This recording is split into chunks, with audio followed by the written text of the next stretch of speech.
ये बहुत मजे की बात है कि अगर आप नाभि से श्वास लेने लगे तो आप अहंकारी नहीं रह जाएंगे। आपको कुछ करना नहीं पड़ेगा कि अहंकार छोड़ने जाएं, नहीं, आप नहीं रह जाएंगे, क्योंकि नाभि पर अहंकार के टिकने का उपाय नहीं। अहंकार इतना बड़ा तनाव है कि नाभि से सांस चलती हो तो नहीं टिक सकता, इतना शांत हो जाता है भीतर सब। लाओस से अपने शिष्यों की परीक्षाएं लिया करता था, उनको सवाल देता, वे ठीक जवाब ले आते और लाओस से फाड़ के फेंक देता, क्योंकि उनके पेट पर हाथ रख के देखता और कहता सवाल बेकार गया, जवाब गलत है। एक युवक आया हुआ था और उसने लाओस से कहा, तुम पागल तो नहीं हो, तुमने जो समझाया था ठीक वही वही लिख के लाया हूं। लाओस ने कहा वो तो बिल्कुल ठीक है, लेकिन जो लिख के लाया है उसकी श्वास नाभि से नहीं चल रही, और ये जवाब तो तभी आ सकता है भीतर से जब श्वास नाभि से चल रही हो। तुम मुझे सुन के ले आए हो, ये बुद्धि से सुना गया था, बुद्धि से दे दिया गया, तुम्हारे भीतर इसका कोई भी अनुभव नहीं है। च्वांग तसे जब उसके पास पहुंचा उसका सबसे बड़ा शिष्य, तो लाओस ने उसे सब समझाया, उसने सब सुना, और जब उसकी परीक्षा का वक्त आया तो जैसा कि सभी शिष्य अपने कागजात लेकर आते थे जवाब देने के लिए, वो बिना कागजात खाली हाथ आके बैठ गया। लाओस ने कहा कि आज तुम्हारी परीक्षा का दिन है और मैं कुछ पूछूंगा, जवाब लिखने के लिए कुछ लाए नहीं। च्वांग तसे ने कहा कि अगर मैं जवाब नहीं हूं तो मेरे लिखे हुए जवाबों का क्या उपयोग होगा। उसने अपने कपड़े उतार दिया और नग्न होकर सामने लेट गया। उसने कहा कि तुम मेरी श्वास देख लो, और ध्यान रहे अगर नाभि से सच्ची श्वास नहीं चलने लगी है और आप सिर्फ कोशिश करके चलाते रहें, तो जब कोई आपकी पेट पे हाथ रखेगा फौरन श्वास सीने से चलने लगेगी। फौरन जैसे ही आप कॉन्शियस हो जाएंगे श्वास आपकी सीने से चलने लगेगी। वो तो बच्चे जैसे सरल ही ना हो गए हों कि कोई पेट पे हाथ रखे या कुछ भी करे, श्वास वहीं से चलती ही है। डॉक्टर जब आपका हाथ अपने हाथ में लेकर नाड़ी नापता है तो आप कभी ये मत सोचना कि नाड़ी उतनी ही होती जितनी डॉक्टर को पता चलती। डॉक्टर को भी कम से कम थोड़ा उसे घटा लेना चाहिए, उतनी नहीं होती, वो डॉक्टर के पकड़ने से बढ़ती, बढ़ेगी ही, क्योंकि आप सचेतन हो गए, आप कॉन्शियस हो गए, घबराहट आ गई, तनाव बढ़ गया। तो बीमारी जब डॉक्टर जांचता है तो उसे यह नहीं समझना चाहिए बीमारी इतनी ही होगी, थोड़ी ज्यादा मालूम होती है, क्योंकि उतना घबराहट भी बढ़ गई होती है भीतर।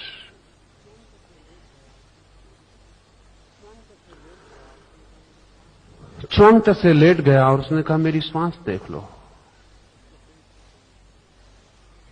तो उसका पेट ऊपर नीचे गिर रहा है, तो एक छोटे बच्चे की तरह लेटा है। अल्लाह उससे कहता है कि तू उत्तीर्ण हो गया है, अब मुझे कुछ पूछना नहीं, क्योंकि जो जवाब दे सकता है अब तेरे भीतर मौजूद है। बुद्धि से हटाना है चेतना को और नाभि की तरफ ले आना है। हमारा सारा संस्कार, हमारी सारी शिक्षा, सारा समाज चेतना को बुद्धि की तरफ ले जाने की कोशिश में लगा रहता है। उपयोग है उसका, जैसा मैंने कहा, लेकिन एक दिन हमें उस उपयोग से वापस लौटाना जरूरी है। मूल केंद्र को खो देना किसी भी कीमत पर खतरनाक है, और किसी भी कीमत पर मूल केंद्र को पा लेना सस्ता है। तो लाओस से के इस सूत्र को साधना का सूत्र समझें। अपने श्वास का ध्यान रखें और श्वास के रूपांतरण की कोशिश करें। श्वास की बदलाहट आपकी बदलाहट हो जाएगी। श्वास में क्रांति आपके स्वयं के व्यक्तित्व की क्रांति हो जाएगी,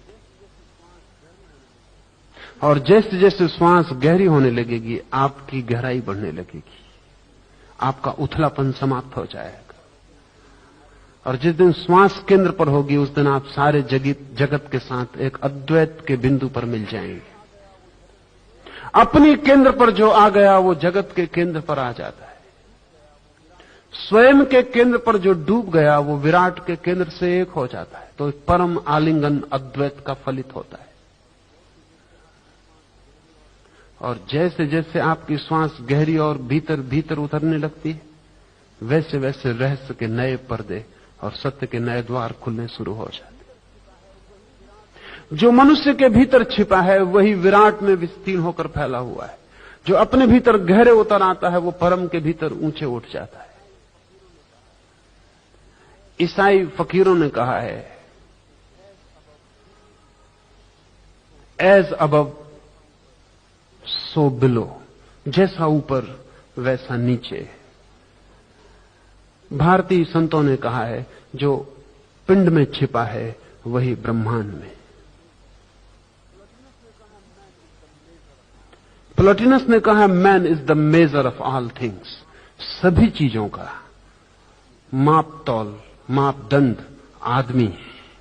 और आदमी अगर अपने भीतर उतर जाए तो वो विराट के भीतर उतर गया।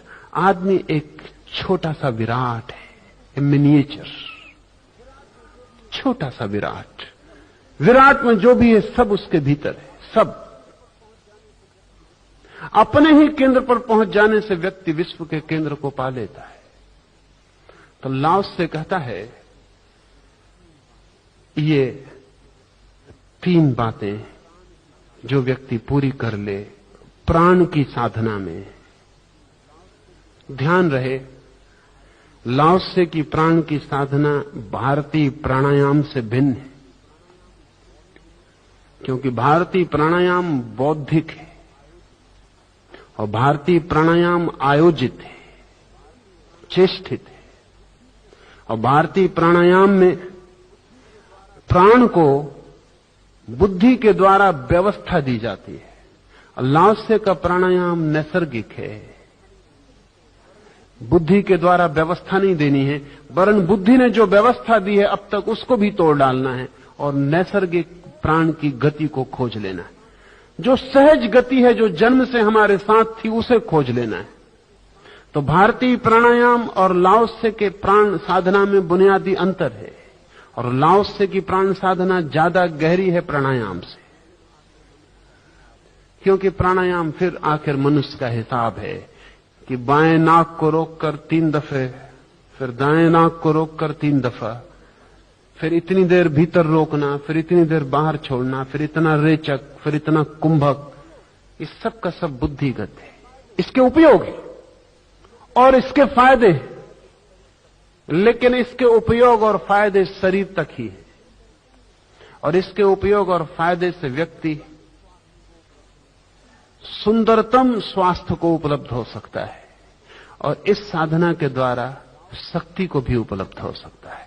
लेकिन लाओसे की प्राण साधना बिल्कुल भिन्न है। उससे व्यक्ति निसर्ग को उपलब्ध होता है, प्रकृति को, जो है हमारे सब सोच विचार के पहले और जो बचेगा हमारे सब सोच विचार के खो जाने के बाद।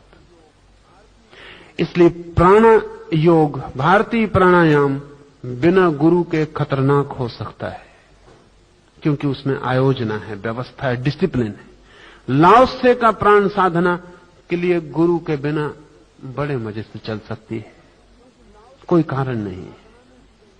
क्योंकि लाओसे की प्राण साधना में सीखना कम है, भूलना ज्यादा है। हम जो सीख गए हैं गलत, उसे सिर्फ छोड़ देना है और जो स्वाभाविक है वो प्रकट हो जाएगा। कुछ नई अनुशासन व्यवस्था थोपनी नहीं है, सब अनुशासन तोड़ देना है और निसर्ग को मौका देना है कि वो जैसा चलना चाहे चले।